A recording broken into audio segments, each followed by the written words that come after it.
আমার কাছে মনে হয় যে 5 আগস্টের পর থেকে যারা বাংলাদেশের সবচেয়ে মানে যৌক্তিক কথা তুলে ধরছেন তার মধ্যে ব্যারিস্টার রুমিন ফারহানা একজন। 5 আগস্টের আগে তো বটে, কিন্তু 5 আগস্টের পরে অনেক বেশি যৌক্তিক জায়গা থেকে এটা বলছেন, এবং এর জন্য আমি দেখতে পাচ্ছি যে তিনি বিএনপির মধ্যেও অনেক সমালোচিত হচ্ছেন। তিনি মানে অনেক জায়গা থেকে বলা হচ্ছে যে তিনি যথেষ্ট পরিমাণে বিএনপি আর থাকতে পারতেছেন না, অন্যদিকে চলে যাচ্ছেন। ব্যারিস্টার ফারহানা, এটা নিয়ে আপনি একটু আমাদেরকে একটু বলবেন। আর মান্না ভাই যেটা বললেন যে আসলে তো বড় বড় রাজনৈতিক দলরা, মানে এটা তো আসলে বিএনপি নামে আসে, যেটা করে দেখাতে পারে নাই, ওরা মৃত্যু দিয়ে রক্ত দিয়ে এটা করে দেখিয়েছে। এখন যে আমরা অনেকে এসে বলছি যে এটার ভাগও আমাদের চাই, আমাদের এটা করতে হবে সেটা করতে হবে, সেটাও বা আপনি কিভাবে দেখেন? সংস্কারটা আপনার কাছে আসলে কি, কোনটা দেখলে আপনি বুঝবেন? মান্না ভাই খুব চমৎকার তার জায়গা থেকে বলেছেন যে কি হলে তিনি এটি বুঝবেন যে এদিকে আগাচ্ছে। আপনার কাছে আমরা একটু শুনতে চাই। আমি মনে করি যে 5ই অগস্ট এবং এর আগের 1 মাস পুরো দেশ, জাতি, রাষ্ট্র, সমাজ একটা বড় ধাক্কার মধ্যে দিয়ে গেছে। এমন একটা অভ্যুত্থান যেটা হয়তো আর ঠিক অভ্যুত্থানটি হবার 1 সপ্তাহ আগেও কেউ চিন্তা করতে পারে নাই, এবং মোটামুটি সকল রাজনৈতিক দল সহ দেশের মানুষও এক প্রকার মেনে নিয়েছিল যে 2028 সাল পর্যন্ত অ্যাটলিস্ট চোখ বন্ধ করে আওয়ামী লীগ থাকবে, এবং তারপরেও আরো 5 বছর থেকে সেটা সেই 41 পর্যন্ত গড়াবে কিনা সেটা নিয়ে নানান তর্ক বিতর্ক বা কিছু কথাবার্তা হয়তো সমাজে বা রাজনীতির মাঠে চালু ছিল, কিন্তু অ্যাটলিস্ট 28 পর্যন্ত মোটা দাগে সকলেই হাসিনাকে মেনে নিয়েছিল। কিন্তু এর মধ্যে যে হঠাৎ করে এমন একটি ধাক্কা আসবে, সেটা আজকে বুকে হাত দিয়ে সকলে যদি যার যার কাছে নিজের সৎ থেকে আয়নার সামনে দাঁড়িয়ে নিজেকে প্রশ্ন করে, আমার মনে হয় তারা তাদের উত্তরটি পেয়ে যাবে। আর যে কথাটি আপনি বলছেন যে খুব বেশি বোধহয় আর পার্টিজান থাকা যাচ্ছে না, খুব বেশি বোধহয় বিএনপি আর আমাকে মনে হচ্ছে না, তার কারণ সম্ভবত এই ধাক্কাটি না আমার মনে হয় প্রত্যেকের ভেতরেই নাড়া দিয়ে গেছে। ধরুন, আমি যদি একজন ব্যক্তিগত রাজনীতিবিদের বা একজন রাজনৈতিক ক্ষুদ্র কর্মী এবং একজন আইনজীবী মানবাধিকার কর্মীর চোখ দিয়ে পুরো ঘটনাটিকে দেখি, আমার কাছে মনে হয়েছে কেবলমাত্র একটি নির্বাচন, কেবলমাত্র মন্ত্রিসভার মুখগুলোর পরিবর্তন, কিংবা কেবলমাত্র সংসদ সদস্যদের এক পালের পরিবর্তে অন্য পাল গিয়ে সংসদে বসে যাওয়ার জন্যই এই 2000 মানুষ রক্ত দেয়নি। আবু সাইদ একেবারে নির্ভীক চিত্তে একটা গুলি, তারপরে আরেকটা গুলি, এবং ধীরে ধীরে তার মাটিতে বসে পড়া, এই বিষয়গুলো আসলে না এক পাল মানুষের বদলে আরেকটা পাল মানুষের বসে যাবার জন্য হয়নি। এবং আমার কাছে মনে হয়েছে যে আমার চিন্তার জগতে যে বিরাট একটি ধাক্কা লেগেছে, এই ধাক্কাটি আসলে সকলেরই কম বেশি লেগেছে, কিন্তু এটার স্থায়িত্ব বা এটার ইম্প্যাক্ট এক একজনের জীবনে এক এক রকম হবে। ধরুন, আমার কাছে মনে হয়েছে যে একটি সুষ্ঠু নির্বাচন, বাংলাদেশে যদি একটি সুষ্ঠু নির্বাচনের ধারাবাহিকতা থাকতো তাহলে কি হতো? তাহলে 2014 সালে হাইলি লাইকলি বিএনপি সরকার গঠন করত এবং শেখ হাসিনা এবং আওয়ামী লীগ বিরোধী দলে বসতো। 18-তে গিয়ে হয়তো আবার তারা ক্ষমতায় যেত, 24-এ হয়তো আবার অন্য আরেকটি দল বিএনপি হয়তো ক্ষমতায় আসতো। এভাবে একটা পালা বদলের মধ্যে দিয়ে যেত, এবং পালা বদলের মধ্যে দিয়ে গেলে যে বিষয়টি হতো খালেদ, আমার কাছে মনে হয় রাষ্ট্রের যে প্রতিষ্ঠানগুলো যেগুলোকে দুমড়ে মুচড়ে ভেঙে ফেলা হয়েছে 15 বছরে, সেই প্রতিষ্ঠানগুলোকে এভাবে হয়তো ভেঙে ফেলা যেত না।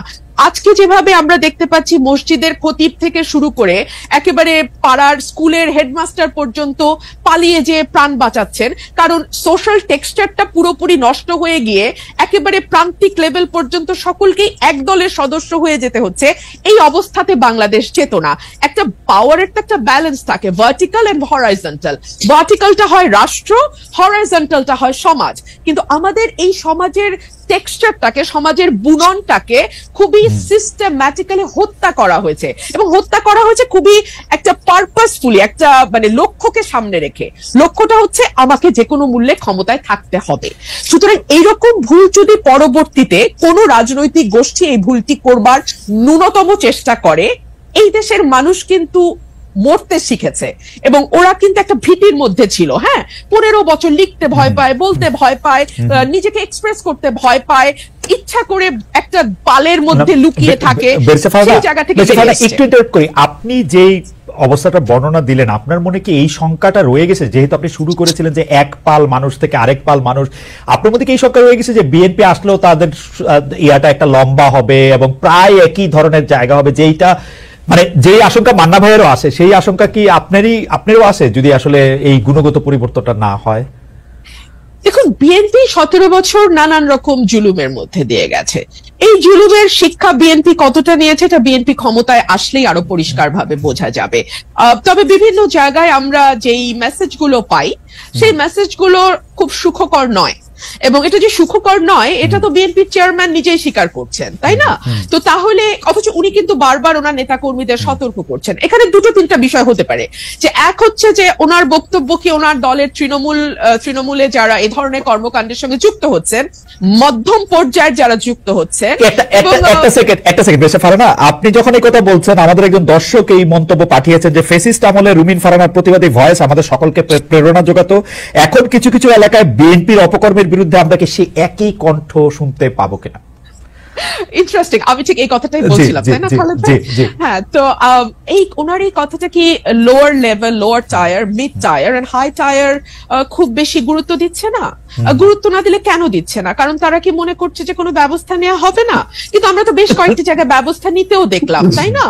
যদিও পরবর্তীতে আমরা দেখেছি যে অনেককেই আবার স্থগিত পদ আবার ফিরে এসছে, কিংবা বিরাট অভিষেকও হয়েছে দলে। তো এগুলো কি আসলে একটা বার্তা পৌঁছায় যে আসলে খুব বেশি কিছু হবে না, এই প্রথম একটু একটু ব্যবস্থা হবে, পরে আবার যেই থোর বড়ি খাড়া বড়ি থোর? তো এই কথাগুলো বলবার একজন রাজনৈতিক কর্মী হিসেবে আমার বাংলাদেশে বসে একটু কিছু টোল আছে ডেফিনেটলি, তাই না? সো ফর এক্সাম্পল সেই টোলটা কি হতে পারে? আমি নিজেও নিজের সাথে হিসাব করেছি। সেই টোলটা হতে পারে যে হয়তো আমাকে নমিনেশন দেওয়া হবে না, মন্ত্রিত্বের হয়তো প্রশ্ন থাকবে না। কিন্তু দেখুন, একটা রাষ্ট্র গঠন করতে এই ছোট ছোট জিনিসগুলোতে ছাড় দেয়া, আমার এমপি না হওয়া, কিংবা আমার মতন আর 10 জন যদি কারো সাহস, আমি জানি না 15 বছর আমি সাহস দেখি নাই, আগামী 10 বছর আমি সাহস দেখবো কিনা খালেদ, আমি ভেরি সরি।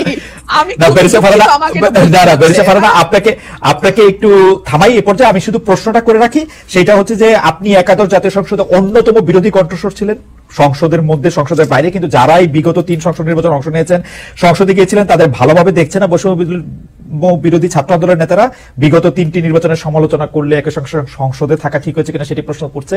আমাদের দুটি প্রশ্ন, যে আপনি আসলে অন্য কোন রাজনৈতিক দলে, বিশেষ করে বৈষম্য বিরোধী ছাত্র আন্দোলনের যদি একটি রাজনৈতিক দল সংগঠন করে সেখানে আপনি যাবেন কিনা, এক। আর দুই হচ্ছে যে আপনি যে আশঙ্কাটি করছেন যে আসলে নমিনেশন মনোনয়ন না পাওয়ার ব্যাপারে, সেটির ক্ষেত্রে আমি সেটা বলছি না খালেদ, আমি একটু ক্লিয়ার করি, না হলে না খুব একটা হেজি হয়ে থাকে। মানে আমি বলছি এই ঝুঁকিগুলো বাংলাদেশের প্রেক্ষাপটে তৈরি হয়, আমি পাবো না বা পাবো কোনোটাই বলছি না, এই ঝুঁকি তৈরি হয়। এখন এই ঝুঁকি নেওয়ার দেশের স্বার্থে, দেশের কল্যাণ, এবং যে ধরেন এক গুচ্ছ মানুষ, কয়েক লক্ষ মানুষের কিন্তু একটা প্রত্যাশা যে 15 বছর তো ওই মানুষটিকে আমরা সত্য বলতে দেখেছি, সাহসী ভূমিকায় দেখেছি, এখন কি তিনি ওই জায়গাগুলোতে কম্প্রোমাইজড হয়ে যাবেন? একটি নমিনেশনের জন্য কিংবা একটি মন্ত্রিত্বের জন্য করে কম্প্রোমাইজ করবেন? আমি আসলে বেছে নিয়েছি কম্প্রোমাইজ না করাটাই।